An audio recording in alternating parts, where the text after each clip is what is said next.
నేను మళ్ళీ ఇంకో కథతో మే ముందుకు వచ్చాను. ఇది మన పెద్దల దగ్గర నుంచి మనం నేర్చుకోవాల్సిన విషయాలని, అడిగి తెలుసుకోవాల్సిన విషయాలని మనం తప్పుగా అర్థం చేసుకుని ఇప్పుడు వాటిని ఎందుకు చేస్తున్నామో, ఎందుకు పాటిస్తున్నామో తెలియకుండా చేస్తున్న చాలా విషయాల్లో ఒక విషయం మీ ముందుకు ఒక కథలాగా తీసుకుని వస్తున్నాను. అందరూ మూఢనమ్మకాలను వదిలి ఏ విషయాన్నైనా తెలుసుకోవాలనుకున్నప్పుడు గురువులను ప్రశ్నించి దాని యొక్క వివరణ తెలుసుకొని అప్పుడు దాన్ని ఆచరించవలసిందిగా ఈ కథలో సారాంశం. అనగనగా ఒక చిన్న గ్రామంలో కొన్ని కుటుంబాలు నివసిస్తున్నారు. దాంట్లో ఒక కుటుంబంలో జరిగే కొన్ని ఆసక్తికరమైన విషయాలు మూఢనమ్మకాలోని కాకుండా నిజాలు మాత్రమే నమ్మాలని చూపించే ఈ ప్రయత్నం తప్పక మీరందరూ చివరి వరకు స్కిప్ చేయకుండా చూస్తారని నేను ఆశిస్తున్నారు. ఇప్పుడు మన కథలోకి వెళ్దాం.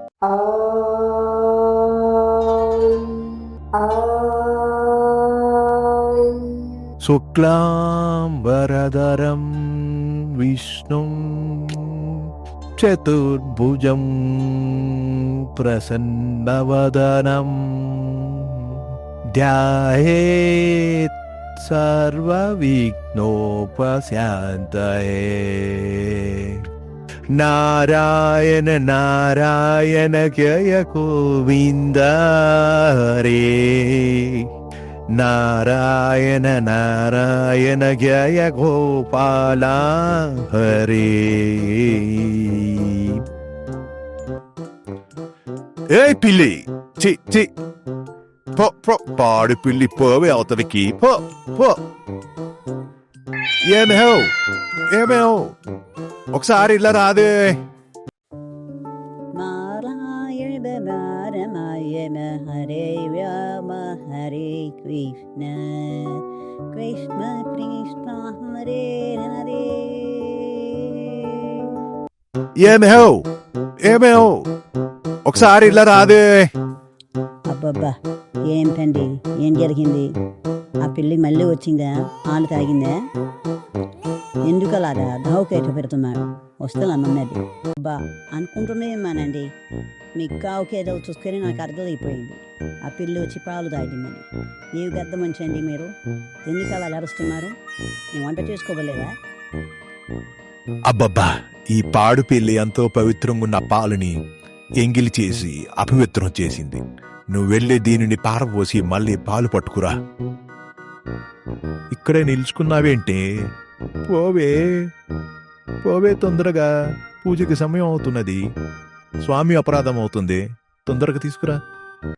స్వామి స్వామి, అపరాధం అయిపోయింది స్వామి, నన్ను క్షమించండి స్వామి, అపరాధం అయిపోయింది స్వామి. మీకోసం మళ్ళీ పవిత్రమైన పాలని మళ్ళీ సమర్పించుకుంటాము స్వామి, దయచేసి వేచి ఉండండి. ఏమేవ్, రావే తొందరగా, దేవుళ్ళకి కోపం వస్తుందేమో, రావే తొందరగా. అబ్బబ్బా, వస్తాను మండి.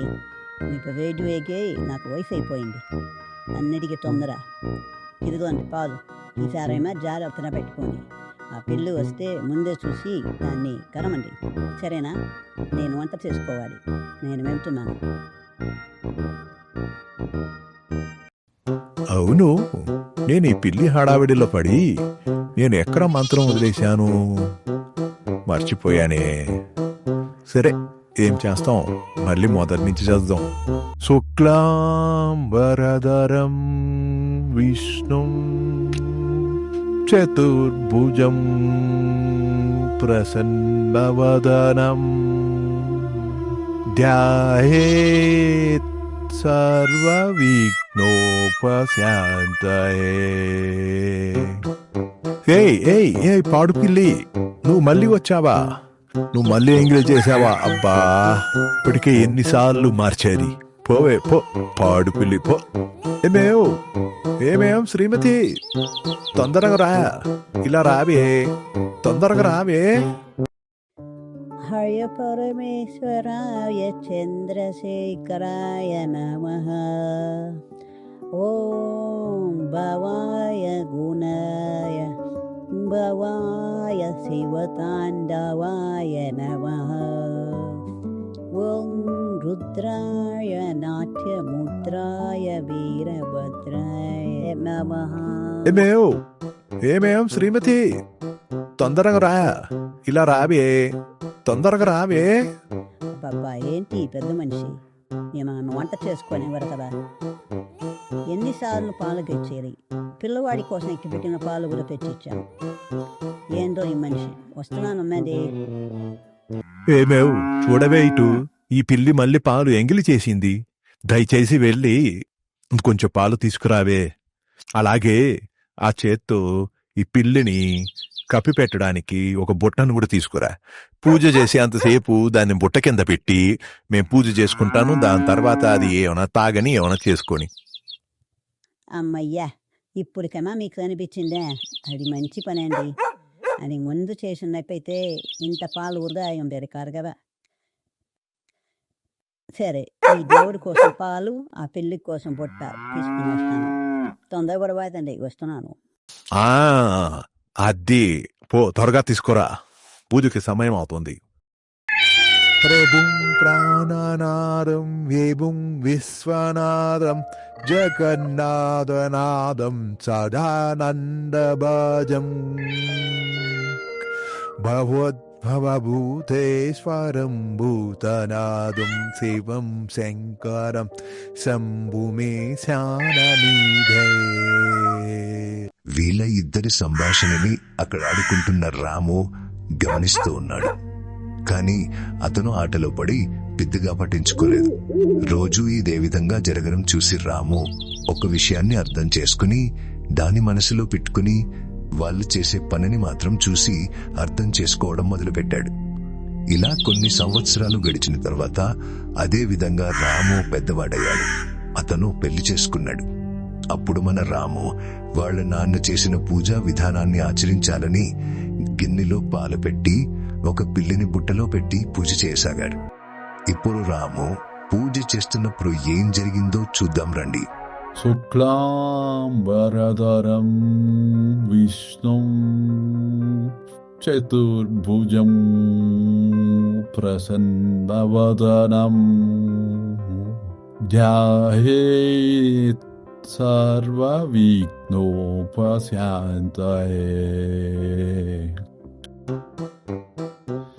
ఏమే శ్రీమతి, ఎక్కడున్నావే?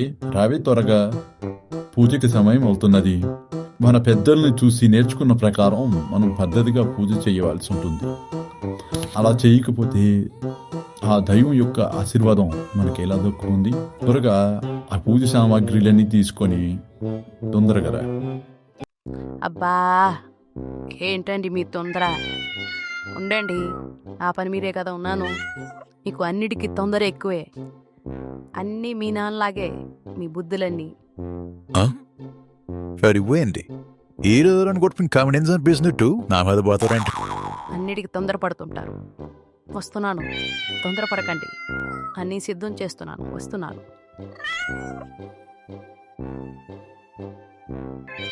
ప్రభుం ప్రాణనాదం వేబుం విశ్వనాదం జగన్నాథనాదం సదానందభజం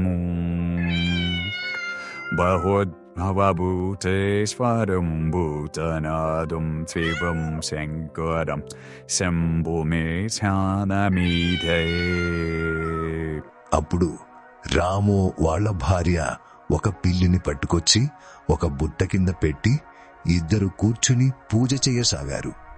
ఇదే విధంగా వీళ్ళు పూజ చేసుకుంటూ ఉండగా రాము కుమారుడు ఆ పద్ధతిని చూసి అతను ఏమీ ప్రశ్నించకుండా అదే విధంగా దాన్ని పాటించసాగాడు. కానీ ఇప్పుడు రాము ఉన్న ప్రదేశంలో పిల్లలు బుట్ట దొరకడం లేదని అతను ఒక రాగి పిల్లిని తెచ్చి రాగి బుట్ట తెచ్చి పూజ చేయసాగాడు. రండి చూద్దాం. శుక్లాంబరధరం విష్ణుం చతుర్భుజం ప్రసన్నవదనం ధ్యాయేత్ సర్వవిఘ్నోపశాంతయే. నారాయణ నారాయణ. ఏమండి శ్రీమతి గారు, రండి, పొరగా రండి. మనకి పూజకి సమయం అవుతున్నది కదా. మన పూజకి కావాల్సిన ఆ రాగి పిల్లి బొమ్మను దానిపైన పెట్టడానికి ఆ రాగి బుట్ట బొమ్మను ఈ రెండింటిని పెట్టి పూజ చేస్తే మనకు ఆ దైవ ఆశీర్వాదం చాలా త్వరగా కలుగుతుంది.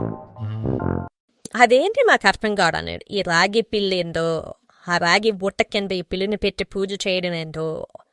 అయినా ఏం పద్ధతిలో పాడో మా మానే ఒక రకంగా పూజ చేస్తారు, వీళ్ళ ఇంట్లో ఈ విధంగా పూజ చేస్తారు. సరే, మనకి కావాల్సింది దైవ ఆశీర్వాదం, మనం ఆ పూజలో పాల్గొంటాం.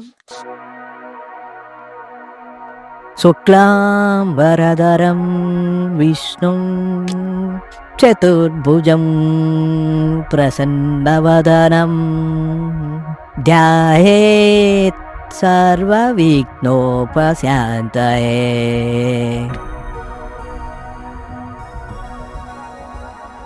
అలా అని చెప్పి వాళ్ళు పూజ చేసుకుంటామన్నారు. నిజానికి మన కథలో మొదట్లో ప్రారంభమైన ఈ పిల్లి సమస్యని రాము ఎందుకని ప్రశ్నించుంటే వాళ్ళ తర్వాత తరం వాళ్ళు ఈ మూఢనమ్మకాన్ని అవలంబిస్తూ ఉండేవారు కాదు. అందుకనే మన అమ్మా నాన్న గాని గురువులు గాని ఏదైనా విషయం చెప్పినప్పుడు మీరు ఆ విషయంలో ఒక 10 ప్రశ్నల కన్నా ఎక్కువ వేయగలిగితే ఏ విషయమైనా మీకు తొందరగా అర్థమైపోతుంది. ఇప్పుడు మీకు అర్థమైంది కదా ఈ కథలో సారాంశమేందో. మనం ఏ విషయం తెలుసుకున్న దాన్ని పూర్తి అవగాహనతో తెలుసుకోవాలి.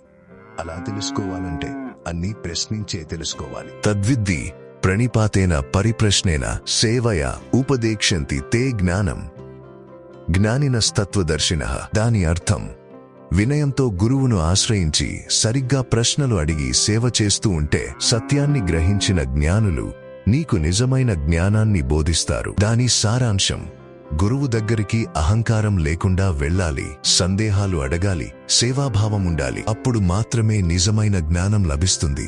ఇంకొక విషయం కూడా ఉంది. ఆ పెద్దలకి మన గురువులకి చెప్పాలనుకుంటున్నాను. మీరు మీ పిల్లలకి ఏ విషయమైనా నేర్పిస్తే పూర్తిగా తెలుసుకుని నేర్పించండి. వాళ్ళకి ప్రశ్నించాలని ఆ విషయాన్ని చెప్పి నేర్పించండి. మీరు కొత్త విషయాలు తెలుసుకోండి, పిల్లలకి కొత్త విషయాలు నేర్పించండి. ఓర్పుతో సహనంతో పిల్లల ప్రశ్నలకు సమాధానం చెప్పడం నేర్చుకోండి.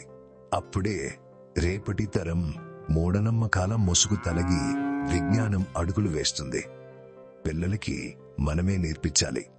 ఏది సరైన ఆలోచన, ఏది సరికాని ఆలోచన మనం వాళ్ళకి చెప్పి నేర్పించాలి.